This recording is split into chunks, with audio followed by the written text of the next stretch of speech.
Hello and welcome back to this damn full idealistic crusade. In this video I'm going to be talking about and reviewing Criterion's beautiful new Blu-ray release of the new 2022 UCLA restoration of The Devil and Daniel Webster, which was originally released under the title All That Money Can Buy and had a variety of other titles in addition to a variety of different edits and cut-down versions, which the film has been cursed with ever since its original release. And the long-standing history of release and edit problems has not only caused great confusion, but kept the film out of circulation more. And then when people actually do get to see it, it has usually been in one of the severely compromised versions. All of these factors have led it to not have the sort of ultimate classic recognition that I think it so rightfully deserves. Had it always been shown as originally released and intended, I think its reputation would be in greater standing today, outside of die-hard cinephiles. And Criterion has a long history with this film because really their Laserdisc release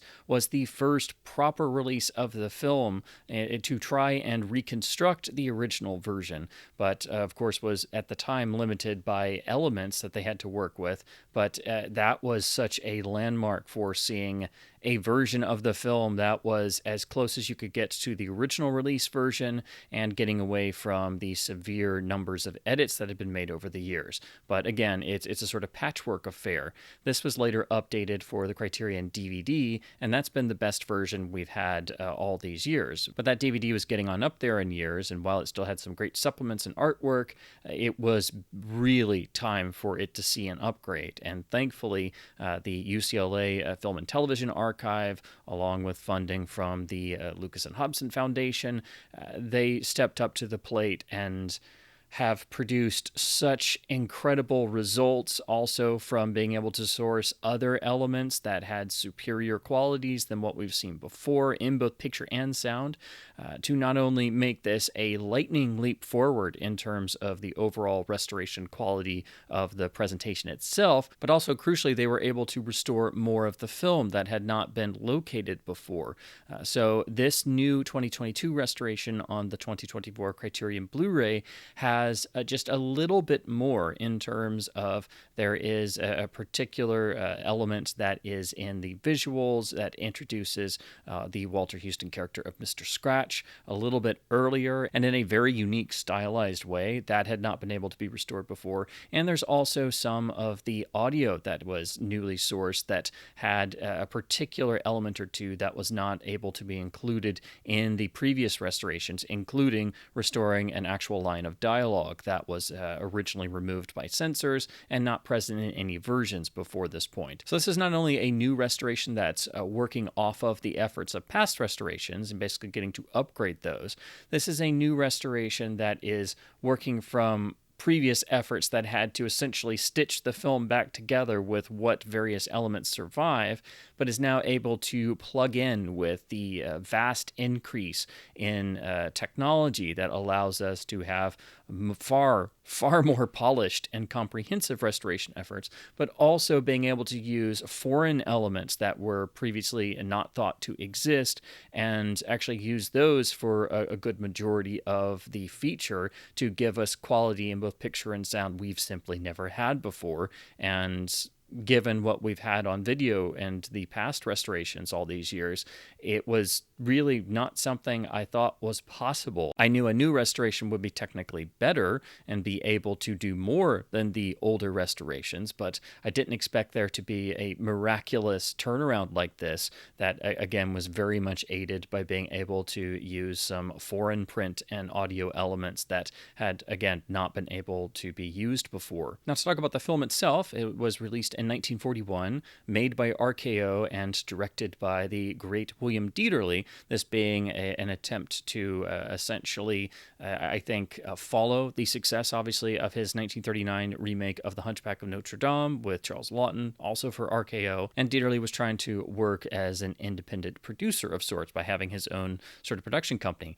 And you can't look at this film, even a frame of this film, and not feel at least some of the influence and DNA, or at least echoes, of the legendary Mercury productions at RKO, especially Citizen Kane. This being made essentially between Citizen Kane and Magnificent Ambersons, and sharing a lot of the same RKO technical crew and also composer Bernard Herrmann, and even some similar visual aesthetics in terms of trying to push the cinematic medium wherever possible, trying to break new ground. And also you have certain very strong visual compositions in wintry landscapes with an incredible cast of character actors, topped off by, again, beautiful photography and a Bernard Herrmann score with a lot of his style of the time, because it was done around the same time as Citizen Kane. So I think it's really impossible to see Devil and Daniel Webster, or All That Money Can Buy, whichever title you want to use, and not at least have some thought about Citizen Kane. You can feel Kane's influence. You can feel the touch of Orson Welles in Devil and Daniel Webster, whether that was intentional or not. I think everybody at RKO was inspired by what Welles had asked them to do and what they had achieved on Kane, and I think that naturally sort of bled over into this film. So while this is not a Mercury production, I think it's very much the sort of sister or side film to Citizen Kane and The Magnificent Ambersons and Journey into Fear. So when you look at the Mercury and Orson Welles films, I think you have to look at Devil and Daniel Webster as one of the two major RKO films of this time period that definitely inherited a lot of things from the Welles films, again, whether it was intentional or not. The other is, of course, the start of the Val Lewton cycle with Cat People in 1942, which interestingly has some ties to this film, which I'll get into in a moment. But The Devil and Daniel Webster is, of course, based on the Stephen Vincent Benet iconic short story originally published in the Saturday Evening Post. It had also been transformed by the author into a stage version, which apparently had run a few times but wasn't that successful. And very importantly, Benet was brought on to write the screenplay. So he co-wrote the screen adaptation, essentially, I think, taking some of the ideas from the stage version that opened up the admittedly rather short original story, which basically focused around the premise of a young farmer, Jabez Stone, who's not having much luck in life, and in a moment of being essentially overwhelmed by the various stresses he encounters and how his life seems absolutely horrible, makes a rather ill-advised statement that he'd sell his soul to the devil for 2 cents. And of course, then a short while later, a certain figure of Mr. Scratch, who is essentially the devil in human form, shows up and oh so charmingly offers to fix Stone's problems with all that money can buy for the low cost of his immortal soul. And so this sets up what we see in the original short story, but the film very much expands upon this to give us more of the scope of what this entails and gives us the full breadth of Jabez Stone's life over this 7-year period where he will have all that money can buy and essentially unending prosperity, and becomes the most prosperous man in the entire section of the United States as the story takes place in New England. The original short story famously concludes with the famed historical figure Daniel Webster being the one who is essentially tasked with arguing the case of Jabez Stone and why it is important that he is allowed to keep his soul. And Daniel Webster must do this with his famed oratory skills, not only arguing against the devil himself, but an entire jury of figures of the damned led by Benedict Arnold himself. It's one of the great set pieces that I think people know of, even if they've never heard of the story. I think it very quickly transitioned into pop culture and just overall lore. It's been done to death so many times that the whole concept of making a deal with the devil for wealth, and then the idea of there being some sort of otherworldly supernatural court case is itself seen as a sort of cliche. But what makes the story special, what makes it work, and what makes it timeless is Benet's ability to have the sort of folksy humor throughout. It's in every word of the writing if you read the original source material. And that is perfectly translated into the film. And of course, the film expands upon all of the other aspects we don't necessarily get in the original short story. So, of course, in the film, Jabez Stone is played by James Craig, and his wife, Mary, played by Anne Shirley, has a much greater role than the original source material. And then, of course, they have the birth of their son over the 7-year period, and both Mary and Ma Stone, played by the iconic Jane Darwell, become more and more estranged from Jabez Stone, who becomes essentially an entirely different person, and we get to see the overall shift and change. This is greatly magnified by the very otherworldly temptress figure who's introduced and exclusive to the film version of Belle, played by Simone Simone, who remains one of the great sort of devilish figures in all of cinema, even though there's not one sign of horns or anything ostensibly all that evil. The eeriness that is generated with that character is just off the charts, and it's her appearance here that sort of relaunched her American film career, and it's this particular performance that very much put her in Val Lewton's mind when he was trying to cast Cat People. And so without this film and this performance as Belle in The Devil and Daniel Webster, it's very unlikely that Simone Simone would have been cast in her most iconic role as Irina Dubrovna in Cat People, and then, of course, Curse of the Cat People. But as fantastic as the cast is, and as many incredible character actors and legendary faces as we have throughout this film, even including the great H.B. Warner, it is dominated by the two major stars. Edward Arnold is, I think, iconic as Daniel Webster, and what's really amazing is that he was a last-minute casting change. Originally, Thomas Mitchell had been cast and actually started shooting the film playing Daniel Webster, and it's such a wonderful idea. It seems perfectly fitting for Thomas Mitchell to play Daniel Webster in this story that one only wishes that we could see that version, but unfortunately he suffered a really terrible accident in this film and fractured his skull and had to be replaced. And so Edward Arnold was basically brought in last minute and does an incredible job. I mean, really, of course, the showpiece is the final act of the sort of otherworldly court case that, of course, is stacked almost entirely to one side. But as phenomenal as Arnold is and the rest of the cast is, the film really is owned lock, stock, and barrel by Walter Huston as Mr. Scratch. If there ever was a cinematic icon for the sort of charm of deviltry, the persuasive side of evil incarnate, it is Walter Huston's performance as Mr. Scratch, who of course is never identified, never calls himself the devil. He's known simply as Mr. Scratch. And the way that Huston literally dances around each and every scene, not only in his dialogue, but his movement and the way his eyes dart around with this just incredible maniacal gleam that's full of charm. It's the most charming devil figure in all of cinema, I think. And of course, he only appears sporadically throughout the film, but his presence is always there. I think the closest sort of comparison you could make is how Anthony Hopkins as Hannibal Lecter dominates the entirety of The Silence of the Lambs, even though if you added up his total screen time, it's extraordinarily small. And of course, he won the Academy Award for that performance, rightfully so. But if you looked at the actual amount of on-screen time, it's very small. That's the sort of presence Walter Huston's Mr. Scratch has in The Devil and Daniel Webster. And this is aided immeasurably by the gorgeous photography of Joseph August, the incredible Bernard Herrmann score, and also the incredible work of the RKO technical department. Of course, with Linwood Dunn and using the optical printer, there are so many effects in this film that are exquisitely well done. Some are so well done you still wouldn't even know exactly how they managed to achieve it. And a good number of those revolve around the Mr. Scratch character to fully sell the sort of otherworldly powers this character has, who otherwise looks completely unassuming.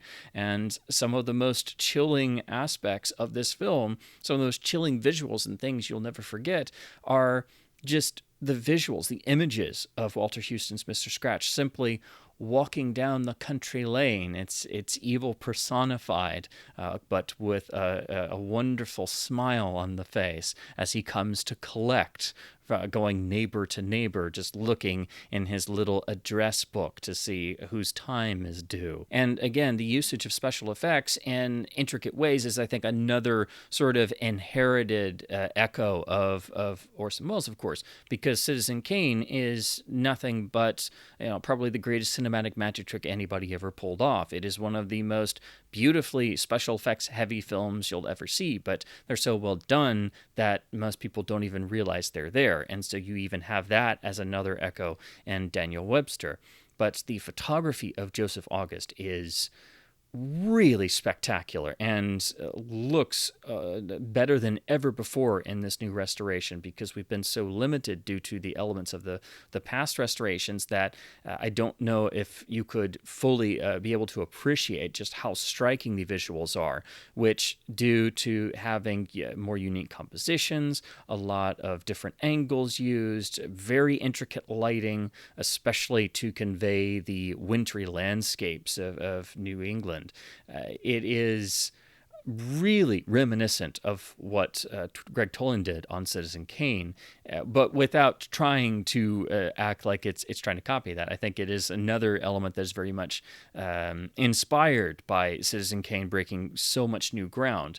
So even visually, I think there are some striking similarities, and it is very much atypical of your standard 1940s studio film, and even more impressive considering the limitations of the technology, the cameras, the lights themselves, and the speed of the film stocks they had to work with.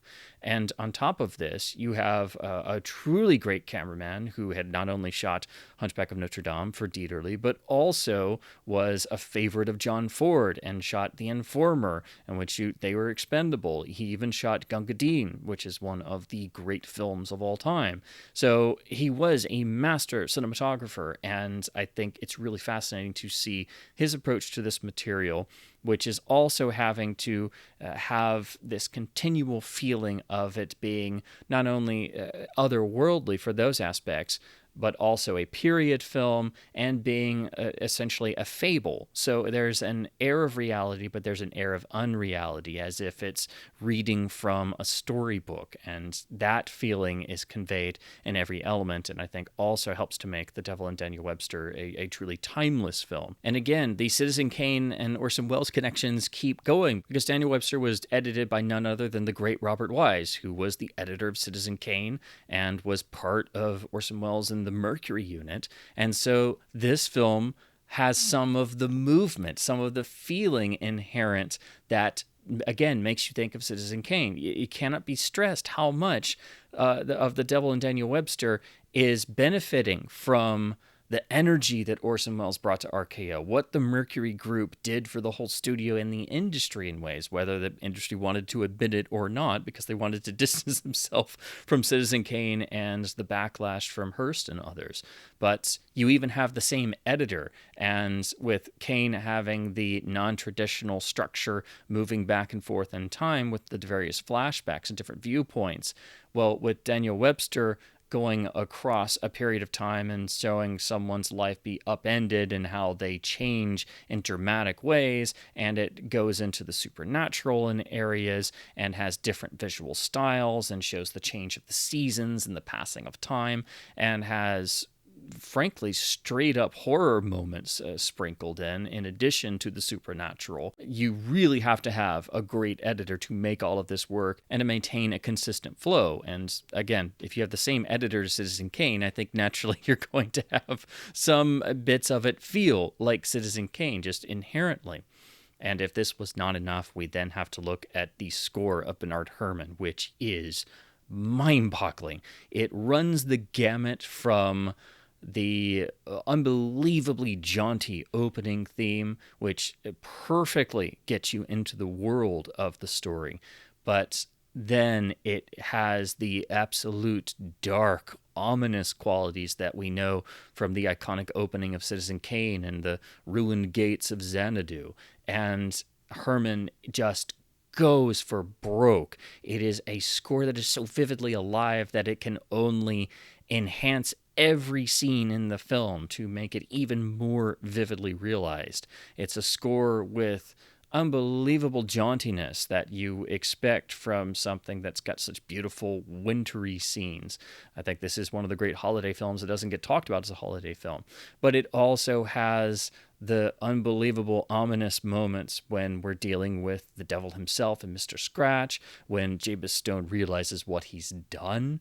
The score absolutely highlights the moments where the story, I think, delves into pure horror, but also it knows when to get out of the way and when to not score. And then Herman would do things to highlight certain sequences. There's a dance sequence in particular that has some incredible cutting, and also Herman particularly did special recording for the actual violins being played in this barnyard dance scene to highlight how this is the devil essentially messing with Jabez Stone's psyche, and it's showing a breakdown in his character and emotional and mental status.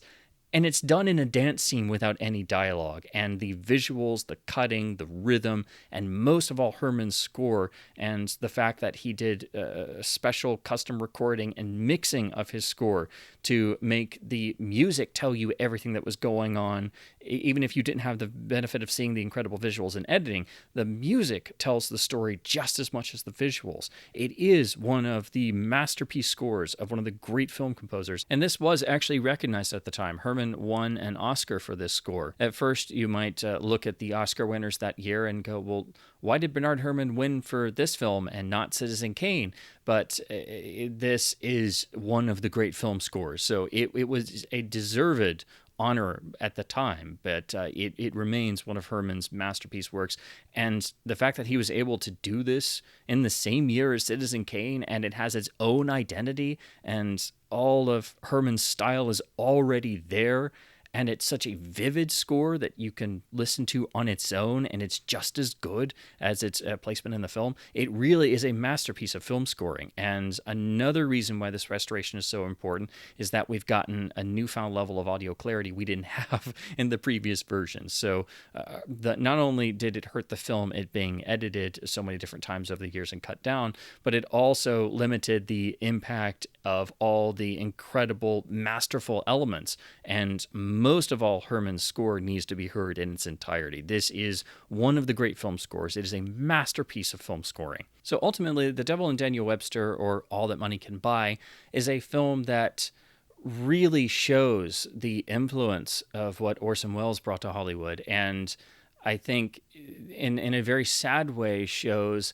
what was possible to have films that were influenced by the energy of the Orson Welles Mercury Group, films that were inspired to go further and break new ground because of what Citizen Kane achieved. And you have so many of the various names that were involved in Kane working on this film with a different director and a completely different outlook, but I think it was natural for everyone to be emboldened. It's like, okay, we've done this. Now let's see where we can go. And we're taking a story that everybody loves, and we're expanding upon it, and we're making it truly live and breathe. This film has such a texture to it. I think the best way to describe this film for those who haven't seen it is to say, imagine if there was a 1941 RKO film made in the wake of Citizen Kane that managed to sort of bring together elements of Citizen Kane with elements of Dickens' A Christmas Carol, and also even some elements of the classic Warner version of A Midsummer Night's Dream from 1935, based on the Max Reinhardt version, because that was directed by William Dieterle. And so if you imagine sort of bringing those elements together using Benet's original Daniel Webster short story, I think that's the best way to sort of describe this one-of-a-kind film experience that manages to have elements of the spiritual, elements of the supernatural, elements of pure Americana and folksy humor and plenty of black humor and social commentary, but also the breaking of new ground in both picture and sound and using the cinematic medium to its fullest extent, being emboldened by what Citizen Kane achieved. So ultimately, you'll always, I think, feel the influence and the sort of echo of Orson Welles in this film, but it is its own unique thing, and I think it's important to draw comparisons and parallels with what Dieterle had done on A Midsummer Night's Dream. I think that's probably the closest connection with any of his past directorial efforts in terms of having characters sort of interacting with otherworldly elements. And again, while this is not expressly a Christmas or holiday film, I think it really is one of the great holiday films, just for its themes, its overall style, again, its heavy focus on beautiful winter scenery and set pieces, and the wonderful otherworldly qualities, I think, really cement it as a film to, at the very least, watch in winter. It's really, I think, best suited for that. And the sort of eerie, otherworldly qualities that take it out of reality. I can't help but link it to A Christmas Carol in my mind, especially when Scrooge is visited by the various ghosts and sees visions of his life, both past and, of course, future, and potential outcomes, and what this does for the overall resolution of that story. I think there are some echoes of it here. And the story itself of Devil and Daniel Webster is so iconic, it's so ingrained in American pop culture that people know the story even if they've never read it or seen an adaptation of it. And it's been done so many times, the whole concept is seen as a cliche. But here it's fresh and vibrant and really expanded upon beautifully in one of the great films. This is a film that when you see it for the first time, regardless of the version or how bad the quality has been in the past, this is one of those films that you see for the first time and you know you're seeing something special. You know you're seeing a great film.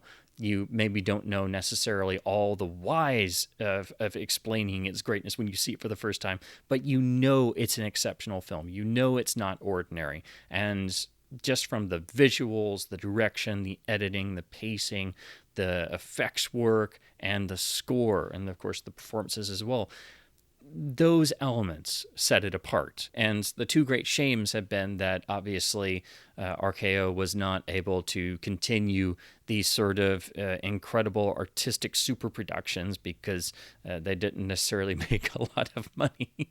And they had a great time in trying to sell this film. It went through a variety of titles as they felt The Devil and Daniel Webster was too similar to a film they had already released called The Devil and Miss Jones. So that caused a variety of titles to be used. And then over the years, it was unfortunately cut down a number of different times, basically going from 107 minutes all the way down to 85 minutes, and sometimes in a very poor quality. So it usually popped up for many, many decades. If it was available, it was in one of the extreme cut-down versions. The quality was not the greatest, and you never knew exactly what title it would have. Usually it had some form of the title, Here is a Man, but the original release title is All That Money Can Buy. And it's a great title. It's, of course, taken from the actual dialogue and Mr. Scratch's description of what the contract will give Jabez Stone. So it's a perfect title, but The Devil and Daniel Webster is the title of the original story and is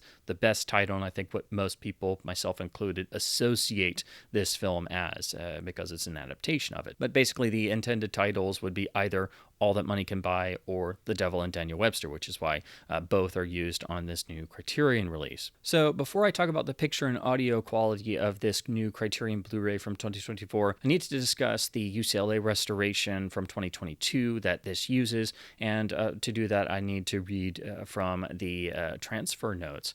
So in terms of what this is, we're looking at a new 4K restoration by the UCLA Film and Television Archive with the Film Foundation in collaboration with Janus Films, the Museum of Modern Art, and the Library of Congress, with funding provided by the Hobson Lucas Family Foundation. This new master was created from the 35mm nitrate original camera negative and a German 35mm nitrate duplicate picture negative scanned in 4K resolution. The original monaural soundtrack was remastered from a 1943 re-release print of the film, which has The Devil and Daniel Webster as the title, and a German 35mm nitrate track negative of the 1941 preview version of the film, which has the Here Is a Man title. And just to note, this was under the direction of restoration supervisor and preservation film history guru Scott McQueen, and anytime you see his name involved anywhere, all film fans should be extraordinarily ecstatic. So we now have this on a new Blu-ray release. So unfortunately, there is no 4K UHD, but this is still a handsome 1080p presentation of this new restoration. Now, it should be stressed that in spite of having better elements to work from and having modern digital tools, this is by no means going to be a pristine experience. One has to go in at least knowing some about the film's very troubled presentation and preservation history, and it really helps if you've seen either the Criterion Laserdisc or Criterion DVD of past restorations, and those will show you just how hard it has been to stitch this film back together, and they are very much patchwork affairs because they did the best they could with what sources survived. So if you know those going into this, it will be very much displaying how great of an advancement in picture and sound this new restoration is. So while I wish this did get a 4K UHD, since it is a 4K restoration, you also have to consider that the overall resolution of the master itself, because of the source elements, is obviously not going to be the greatest, so that's probably why they decided to make this a Blu-ray only release, and that the potential upgrade of a UHD wouldn't necessarily justify the expense of doing it, but I do wish they had gone ahead and done it anyway, because this film certainly deserves it. But the overall Blu-ray presentation, to talk about the picture quality, is stunning. And again, we're talking about a UCLA restoration, which really is about as good as it gets for catalog titles, especially titles like this that have a long history of element and edit and preservation problems. And UCLA restorations are usually ones that are going to stay out of the way more, in that they don't always necessarily aim for making a pristine picture presentation as some restorations do. So they are much more about giving a archival presentation of getting the elements that survive up to the best quality that we possibly can given the tools of the time of the restoration, and then basically staying out of the way and letting the film live and breathe on its own. So in this presentation, you do need to expect that there is obviously going to be a little bit of wear here and there. Nothing major, and certainly a dramatically less than what we've seen before. But the overall improvement in all areas of picture, most of all in grayscale and shadow detail, and the overall timing of what we now have on this master, makes the image sparkle and, again, live and breathe in ways that we've never been able to experience before. So I can say without question, this is not only the best I've ever seen this film, but it's far beyond what I thought was possible with this film. And I think the real big change in the years in between restorations is not only the ability to work in a much greater ways with limited materials, with the greater technology we now have, but the fact that they were able to source the alternate print source and use that to patch in and suddenly have a much higher quality of source material for the whole feature, as opposed to the past restorations where unfortunately you could very much tell the quality drop-offs, especially in both picture and sound. Here you have such a consistency of visuals and such a greater degree of improvement across the board that it is just unbelievable. It's a real treasure for fans of this film, because if you know anything about this film, you know about its varied history of edits and element problems, and that before the Criterion video releases, there was no iteration of the film that at least approached the original release version. So of course, one should expect that there is still just a little bit of quality difference here and there fleetingly. You'll see that there are some shots or some sequences that are maybe a little bit softer, and that is only due to the fact that they are having to mix and match elements. So there is going to be some inherent quality here and there because that's simply all we have to work with. And again, this is so minute compared to what we've had to deal with in past restorations, where the quality shift was very jarring in both picture and sound. And again, those were done as good as they possibly could be back then. So this is another giant improvement in this 2022 restoration. So do go in noting that obviously, due to this being a 1941 film, you're going to have some shift in terms of when you have transitions and dupe shots and process shots, but those are very, very minute. And in spite of some of the inherent quality shifts due to this being cobbled together from the best surviving sources, it is dramatically less than what it has been before. So again, I think this disc will be impressive to most people coming in, but if you've ever seen this film before or have owned the past Criterion releases, your jaw will not only be on the floor, it will go through the floor. The quality difference is that astounding. Everything else that you might notice in this transfer is extraordinarily minute and is completely inherent to the original source materials that survive.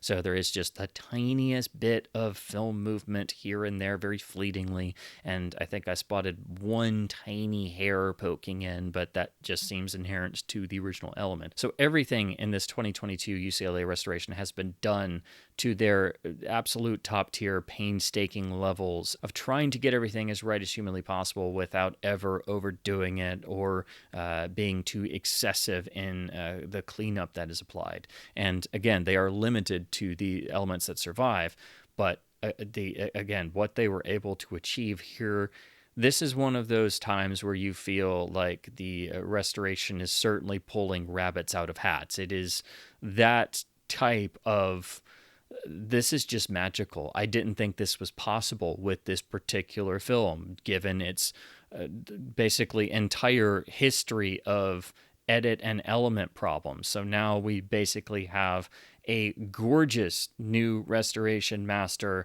that is basically getting us as close as humanly possible to the original release version on the original premiere engagements.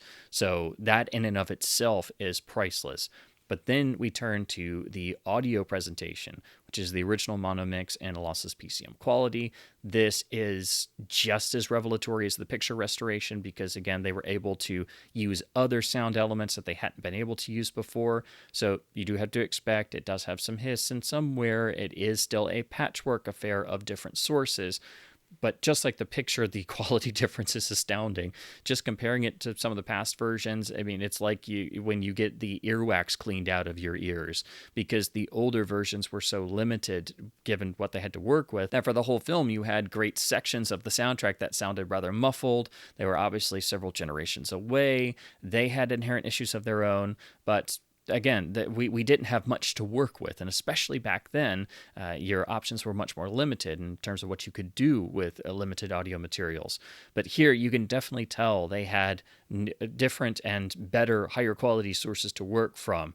There's just such a difference in the clarity of this track, and especially if you go back to the original Laserdisc, which was the first major real true restoration attempt to give us something approximating the original film release. This will really show you how far we've come from the early 1990s, late 80s era of trying to restore films up to 2024. And again, for a film that's had such a history of element problems and edit problems, and having such an iconic Academy Award-winning score, getting the audio track just as much restoration effort as the picture is really astonishing.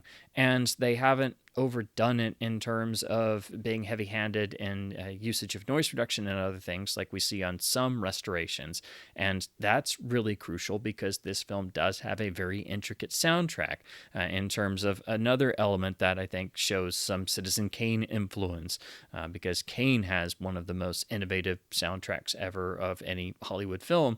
Well, Devil and Daniel Webster has a very intricate soundtrack, maybe not as intricate as Kane's, but still a very intricate soundtrack, especially for 1941. And this restoration, as I've mentioned before, was not only able to restore some missing picture elements, but also restore a line of dialogue and some sound elements that were actually buried in past versions or not clearly audible or not audible in the way that they were intended. So again, hearing this version, I can only equate it to when you get your ears professionally cleared of earwax and suddenly it's like, I can hear again, I can hear so much stuff.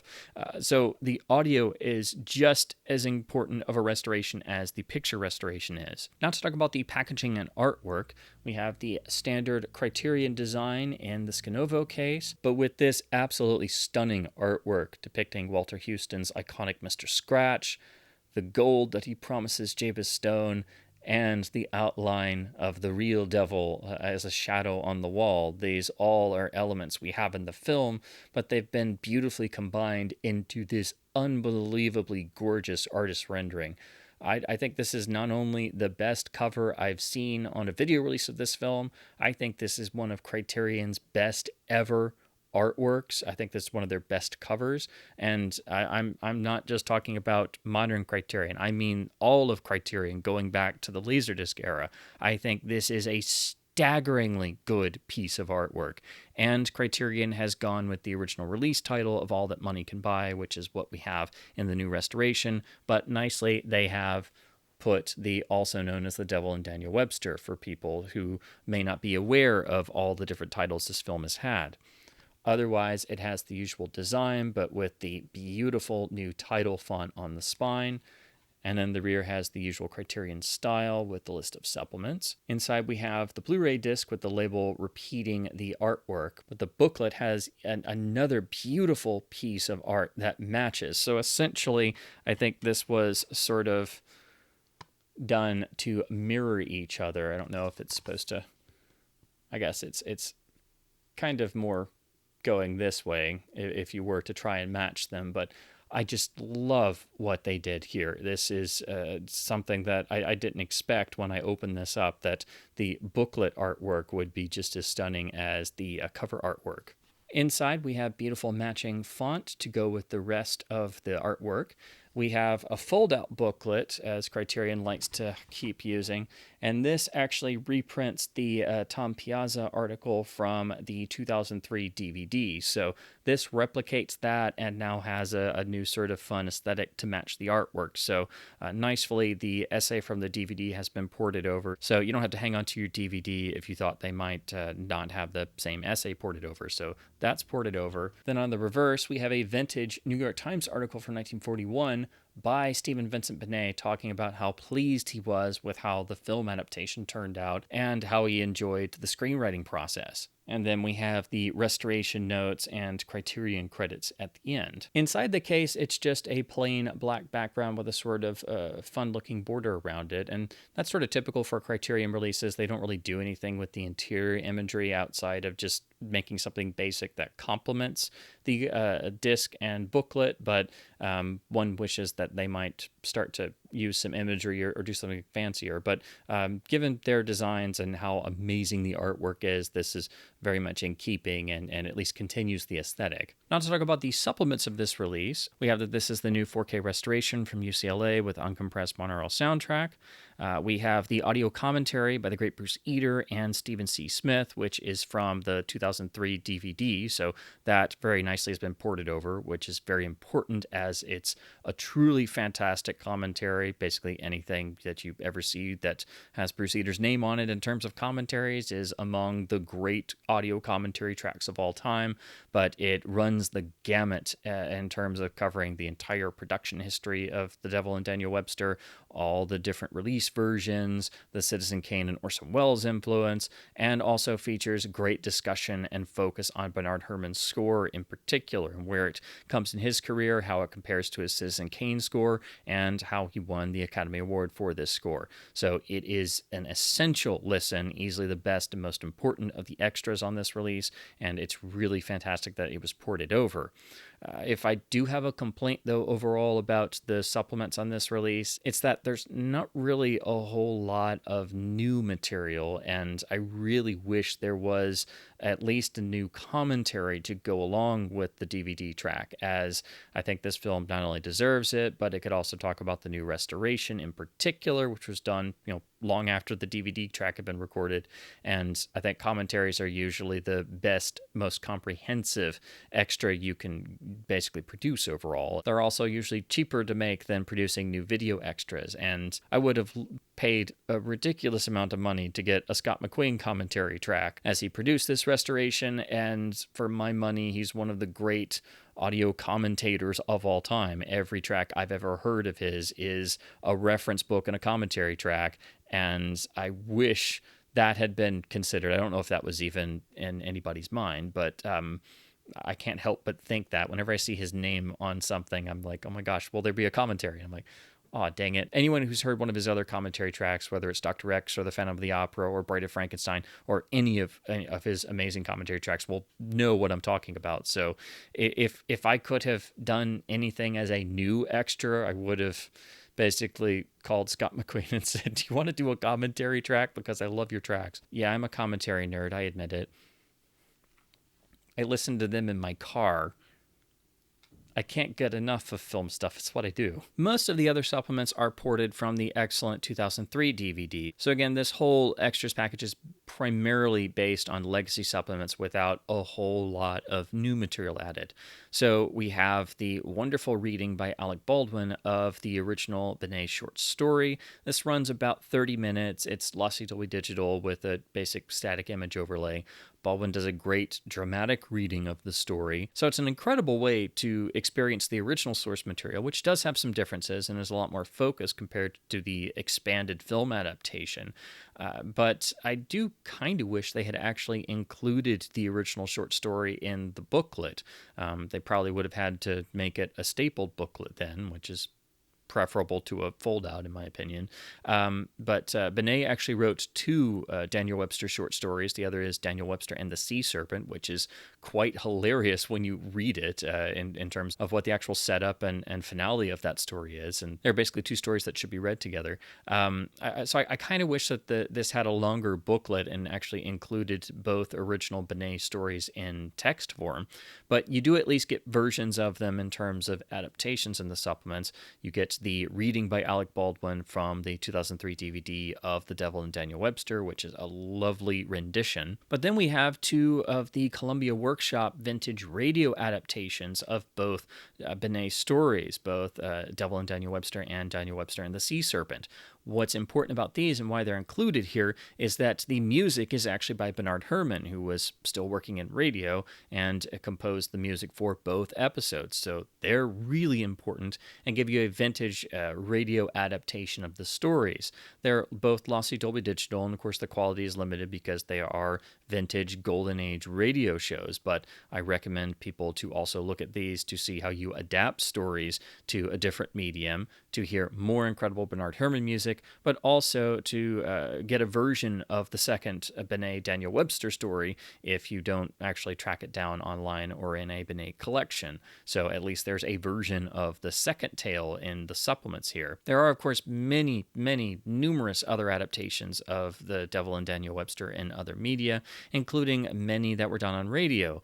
Unfortunately, not all survive, but there are two other radio adaptations that you can listen to freely online with some really notable actors, and so I recommend checking those out too if you're interested. And I'll have links to those in the description notes below. One of the newer supplements is an episode of Observations on Film Art, which was a series done on the Criterion Channel streaming service. So this was done back in 2018 for the streaming service, and it is using the older master just upscaled. And so if you were curious to sort of see what the DVD looked like if you don't own it, if you look closely at the film clips used in this 2018 piece, you'll see that there is a distinct difference between the old DVD master and this new restoration. So I think that's a good example of the dramatic quality difference.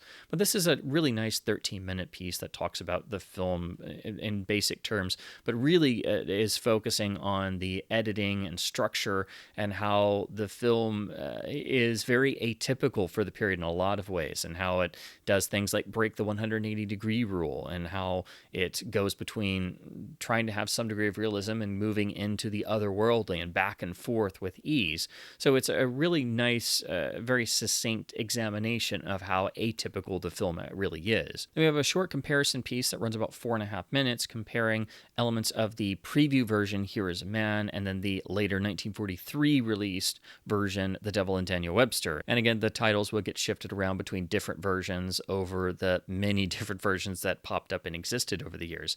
But this in particular is focusing on some differences towards the opening, when we start getting introduced to Huston's Mr. Scratch character, and how there are distinct differences between the preview and then later release versions that had to be addressed and noted for any restoration. Then there's also a separate full restoration history that runs a little over 6 minutes. It talks about the new restoration, thankfully, and gives greater context about the incredible challenges the UCLA team faced, the nitrate decomposition they had to work around, using the German print elements, and then also using the different soundtrack elements, and how the soundtrack was in a lot of ways just as difficult to restore as the picture was. So this is where you get more of the nitty-gritty technical information about what went into this new restoration in both picture and sound, and the new elements they had to work with, and the challenges they faced trying to deal with things that hadn't been able to be addressed before. So this is where you get the most technical information, and I'm so glad this is here, because this is what I was looking for. And while we do have the notes in the booklet, it doesn't get into the level of detail that this does. And in fact, this is so well put together, and I just wish it was longer, actually, because I can't get enough of this stuff. But at least we do have a really good informative piece on the new restoration here, getting into the technical information. And then we close out with the inclusion of an original trailer for the film. It's basically, I think it's a sort of announcement or early trailer. It only runs 49 seconds, but it's rare for any promotional material to survive from the golden age of Hollywood. So even if it's a very short announcement trailer like this is, without any footage from the film, it's still a wonderful treasure to be able to have, and it's a new HD transfer as well, so the overall quality is impressive, as most trailers usually get copied time and time again as bad old standard def files, and they can vary in quality wildly even when a film gets restored. So it's nice when even just a short surviving trailer gets some love and attention paid to it. And then lastly, this does include English subtitles for the deaf and hard of hearing, which is something I like to spotlight whenever that pops up on a release, because unfortunately not every release has those particular subtitles, which unfortunately does alienate a part of the viewing audience who otherwise has to work a lot harder at trying to enjoy something. So whenever somebody takes the time to do that, I'd like to mention that somewhere. The only thing this release doesn't seem to port over from the DVD is that that release did have an interactive essay about the score, and I guess just because that same technology doesn't quite exist on this release, that's why that wasn't included. I unfortunately don't own the DVD. I've rented it in the past, and just always hoped the film would get an upgrade. I always meant to pick up the DVD. I just had the Laserdisc in the past, but I know I've read that before, and I remember it was basically an on-screen sort of text essay, and so that's basically the major element that hasn't been ported over here. But again, we still have discussion of Herman's score in the other extras, and also in greater detail in the commentary. But if you are a completist and you already own the DVD, that seems to be the one element that did not get ported over for this release. So overall, I think this is a phenomenal Criterion release. I do wish it had been granted a 4K UHD, since it is a 4K restoration, and I do wish that there were some more newer supplements to bring some more to the table, essentially, in terms of talking about the film and the new restoration in particular. So I would have really liked to have seen an additional brand new commentary, also getting into more